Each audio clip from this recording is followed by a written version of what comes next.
Hey guys, here are the 7 most popular fragrances for men. I'm going to give a general overview of all of them, and then at the end, I'll rank all 7 of them for you and let you know which one is the best. First up is Versace Dylan Blue. This opens with citruses, salty ambroxan, and aquatics. Some people say this smells like a shower gel in the opening, and I do get that, but it is not as decisive as some people make it out to be. Into the mid, the citric bergamot fades but leaves its fresh accents, and this scent becomes more and more about the aquatics and ambroxan, while some subtle spices make their way in. And then into the dry down, this is overwhelmingly ambroxan dominant, while it still retains the fresh accents from before. So let's talk about performance. 8 to 10 hours in the skin with above average projection. This pushes out 2 to 3 feet for the first couple hours before receding to a mild ambiance of 1 to 2 feet. And this is what you'll get for the rest of the wear. Seasons and occasions, like a true blue fragrance, it is all seasons and all occasions, and it garners a ton of compliments. This is one of the most complimented fragrances for men. So is Versace Dylan Blue worth it? Yes, definitely. This gets a lot of hate. It is the whipping boy of blue fragrances, but it is extremely wearable and it is simple. And as designer blue fragrances, it is one of the most affordable. Next up is Versace Eros EDT. This opens with a slightly sweet green apple, spicy mint, and a prominent vanilla backbone.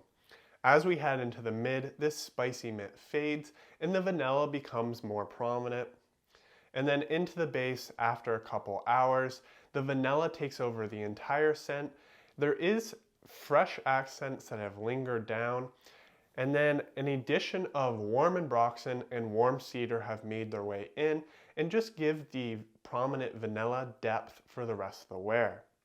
On my skin, I get 8 to 9 hours with decent projection.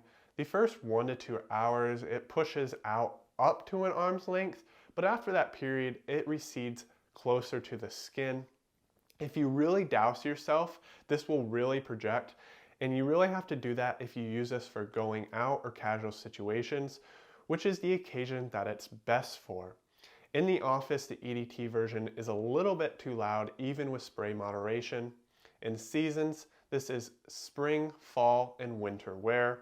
In compliments, since it is great for going out, this is excellent for compliments because it does have an alluring vanilla aroma. So is Eros EDT worth it? Maybe. This is definitely a popular fragrance, obviously, but in my opinion, Jean Paul Gaultier La Mela Parfum is a more alluring fragrance and a louder projector at the same price point. So if you're looking for a nice going out fragrance, that might be a better choice. Next up, my favorite, YSL EDP, opens with fresh, aromatic, and slightly spicy accords, has a very unique ginger note that pops off the skin and really grabs attention. As we head into the mid, it gets more aromatic and retains this fresh nature. And then into the dry down, there's an addition of a warm cedar base that adds to the prominent aromatics. And then for the rest of the wear, you just have these fresh aromatics and woody backbone. Extremely simple scent, but very alluring and very sophisticated. Every time I've worn YEDP, I've gotten 8 to 10 hours in the skin with above average projection. This will push out an arm's length or more for 2 to 3 hours, and then it recedes closer to the skin, but still maintains a 1 to 2 foot ambiance. So seasons and occasions, like a true blue fragrance, this is everything and anything. And compliments, if that's what is important to you, this is one of the best fragrance for compliments. It is equal to Dior Sauvage, and it is slightly more unique as not as many guys wear it. So is YSL EDP worth it? Definitely. If I can only own one fragrance, this would definitely be my choice. I'm sure you've heard of Nautica Voyage, so this opens with fruity apple, greens, and aquatics. The fruity apple dies pretty quickly and you are left with dominant greens and aquatics. And to the base, there is some woody and musky nuances that add. They are present, but not dominant. You still have subtle greens that are lingering, and you have an overarching aquatic accord. For the rest of the wear, you're gonna have light greens, aquatics, woody and musky nuances. Every time I've worn this, I've gotten 5 to 6 hours on the skin with decent projection, pushes out 1 to 2 feet for the first couple hours before receding to a light ambiance, but never becomes a skin scent. I have accidentally put 8 to 10 sprays on before, and it lasted really well. It pushed out 5 to 6 feet, it stayed on my clothes for multiple days, multiple washes. So if you do douse yourself in this fragrance, you can get great performance. However, I don't recommend that as it makes it a lot less wearable. So seasons, it is spring and summer. Anything below 50 degrees Fahrenheit, and it just doesn't seem to develop correctly, nor does it really fit that time of the year. So we stereotypically think of Nautica Voyage as a spring and summer fragrance because it does have that aquatic and green accord. As for occasions, it is all for 20 bucks. You really can't get picky about this fragrance. Spray it on and go. You'll just smell fresh. So is Nautica Voyage worth it? That's the real question. Maybe. So if you only want a couple fragrances, yeah, then go ahead. This is a great affordable choice. But if you're thinking about growing a collection, I don't recommend it as you're just going to quickly outgrow Nautica Voyage as you'll realize that it is synthetic. So if this is your first fragrance, you won't think it's synthetic because it is a quality blend of notes. But then when you start comparing it to these better designer fragrances, you'll be like, oh, it's not that great. How can I not include Dior Sauvage EDP, citruses, spices, and ambroxan? As we head into the mid, there are some clean nuances of lavender, and then the citruses and subtle spices are dissipating, but they're still present, keeping Dior Sauvage fresh. As we head into the dry down, it is overarchingly ambroxan dominant, yet still slightly fresh, and there is no vanilla, even though that is one note in this fragrance, and smelled in a few other of the Sauvage fragrances. Performance, 10 to 12 hours on the skin with excellent projection. With just 2 sprays, this can push out 5 to 6 feet for a few hours. It'll recede closer to the skin, keeping a mild ambiance, but it definitely never becomes a skin scent. And if you really want to push it, this will last to the next day as a skin scent. Seasons and occasions, like a true blue fragrance, everything and anything. I know I've heard some guys say, oh, you can't wear this in the summer, it's just too powerful. That's just simply not true. Just moderate your sprays and you'll be good to go. So is Dior Sauvage EDP worth it? Definitely. It gets a lot of hate because it is so popular, but it is such a quality blend and great performer. You really can't go wrong with this, even though it is the most popular and worn by the most people. Bleu de Chanel has the most interesting opening of the fragrances I covered so far.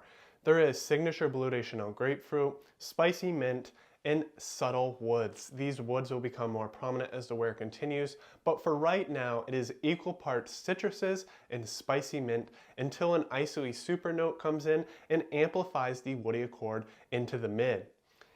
Once in the dry down after a few hours, it is all about woods with fresh accents. The woods are a combination of isoe super and warm cedar. Isoe super is a synthetic molecule, but it is very high quality and never comes across as fake. Rest of the wear is fresh woods. Every time I've worn Bleu de Chanel EDP, I have gotten 8 to 10 hours on the skin with decent projection. This is a lighter projector than many blue fragrances and many of the ones on the list I have today. It pushes out 1 to 2 feet for multiple hours before receding and never becoming a skin scent, and this is because it is best for date night situations. This brings me to the versatility of the fragrance, which is all seasons. Just go heavier or lighter depending on the season and the temperature. And then occasions it is all, but with this subtle projection, it is best for date night. Is Bleu de Chanel EDP worth it? Yes, this is a great blue fragrance and a great date night scent if you need one. Last but not least, Acqua di Gio EDT, one of the best selling fragrances for men. This opens with citruses and marine accords. There is a very interesting orange note in the beginning that really grabs attention. As we head into the mid, it gets aromatic while retaining that marineness and those fresh accents. Into the base, it is much heavier fresh aromatics and marine accords for the rest of the wear.